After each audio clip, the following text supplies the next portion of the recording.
எங்கள் வீட்டுக்கார் கூட எங்கே போயிட்டுருக்கேன்னு பார்க்குறீங்களா? கோவிலுக்கு. அவர் போயிட்டு வந்துட்டாராம். அந்த கோவிலுக்கு போனால் மறுபிறவியே கிடையாது அப்படின்ட்டு சொன்னாங்களாம். அதனால் நீயும் வந்தே ஆகணும்.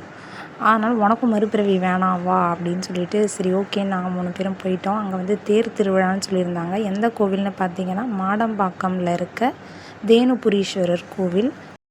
இது வந்து தாம்பரம் சேலையூர்லேருந்து ஒரு 20 to 25 மினிட்ஸ் ஆகும்.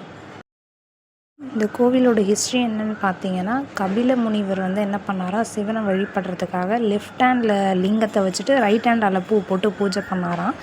அப்போ வந்து அந்த சிவன் வந்து வழிபடுற முறை வந்து சரி கிடையாது அப்படின்னு சொல்லிட்டு சாபம் விட்டாங்களாம் கபில முனிவருக்கு. அவர் வந்து மாடாக மாறிட்டாராம். மாடாக மாறிட்டு அதுக்கப்புறம் அந்த கோவிலுக்கு வந்து சிவனை வழிபட்ட உடனே அவர் சாபம்லாம் நீங்கிடுச்சு அப்படின்ற இதுவும் இருக்குது.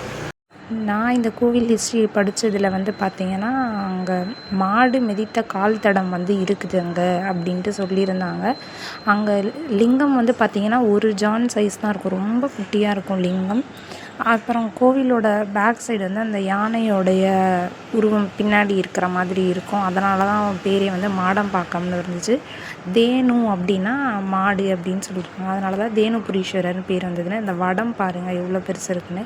அப்படியே திருவிழா கடையே வந்து பார்த்தோம்னா வெளியில் வந்து திருவிழா கடைலாம் நிறைய போட்டிருந்தாங்க. வளையல், அப்புறம் நிறைய லைட்டு, அந்த பசங்களுக்கு தேவையான டாய்ஸு, மாஸ்க் அதெல்லாமே இருந்துச்சு. பீகாக் ஃபெதர் எல்லாமே. இதை பார்த்த உடனே அப்படியே எங்களுக்கு அப்படியே மலரும் நினைவுகள் ஆகிடுச்சு. என்ன தான் வந்து கோவில் நம்ம போனாலும் அதுக்கு பின்னாடி சின்ன வயசில் நம்ம போயிருப்போம், கோயிலுக்கு போகலாம் ஜாலி அப்படின்னு சொல்லிட்டு. அதுக்கு பின்னாடி என்ன ரீசன்னு பார்த்தீங்கன்னா, அந்த திருவிழா கடைக்காக தான் போவோமே.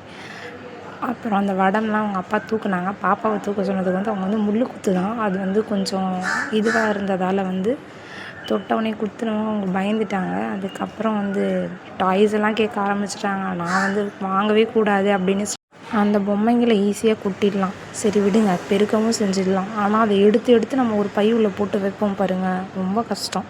அப்புறம் பாப்பாவை ஜம்பிங் பண்ண போகிறேன் அப்படின்னு சொன்னாங்க. சரி ஓகே அப்படின்ட்டு அங்கே ஏற்றி விட்டுட்டு நாங்கள் வந்துட்டோம். நீங்கள் கண்டிப்பாக அந்த கோவில் வந்து விசிட் பண்ணுங்கள், நல்லாவே இருந்துச்சு. பாய், நெக்ஸ்ட் வீடியோவில் பார்க்கலாம்.